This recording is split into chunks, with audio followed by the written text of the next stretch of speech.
You know, RIMPAC is something that we do every 2 years. It's 2 years in planning, and we've truly been working this in detail for the last 12 months.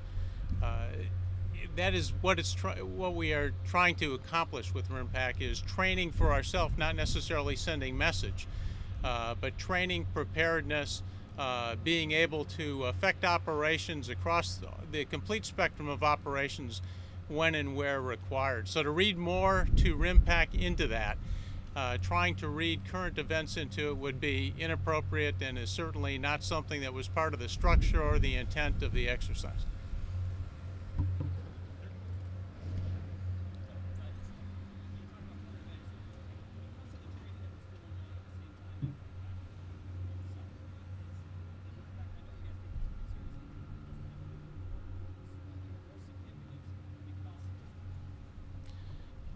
I really don't think that it impacts the intensity or preparation of the exercise at all. I will tell you, across the board, when you look at the participants that we've had internationally, every one of the countries sends their very best and most capable soldiers, sailors, airmen, Marines, and equipment. And so to say, hey, do you ramp this thing up based on current events would, I think, beyond fair, because we've got the best of the best amongst the nations that participate with us in RIMPAC 2010. They clearly demonstrated those competencies, and that's what we're all about, is taking us, doing a good evaluation as to where we are, raising us to the next level, and ensuring that we can work together as an international team wherever and whenever required.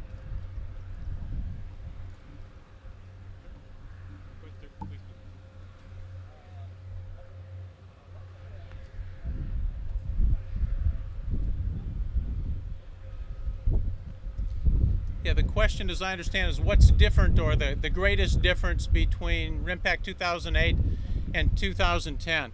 I think 2008 was a great RIMPAC. What we tried to do as we went into 2010 is first evaluate the requirements of each and every participating nation and make sure that we put an exercise together that would in fact achieve those national requirements for training for each of the participants. I think we did that. We focused very clearly on interoperability. Now, this becomes a challenge each and every time you do this, because our equipment changes, our techniques and procedures change also. We were able to achieve that. I think we clearly went after a couple of specific areas. For example, working the land component piece. General Broadmeadow talked about that in his opening statement, where we are working very focused on the sea-to-shore projection of power, of capability.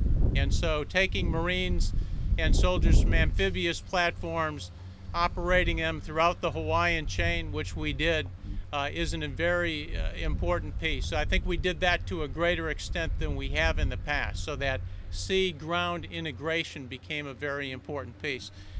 We did experimentation in about 10 different areas. Very important in command and control. We did some electronic warfare testing, some new equipment that the different nations brought. That I think went very well also. And then finally, a piece that I go back to, which is the trust and confidence among the members.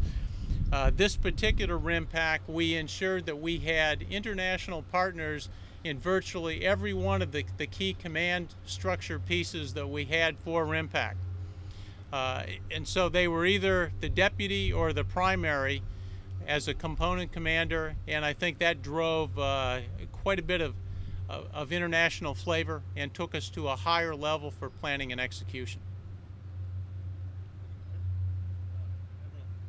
Who won the battle? The diesel electric subs or the Reagan? Well, I don't know that we have the results on that yet when we go back and do some of the forensics on the encounters, but I would say that Reagan did very well, moved quickly and smartly out there at sea, and may have kept herself in pretty good position. But the diesels that came are incredibly capable and presented tremendous challenges throughout the exercise, provided some of the best training that we had.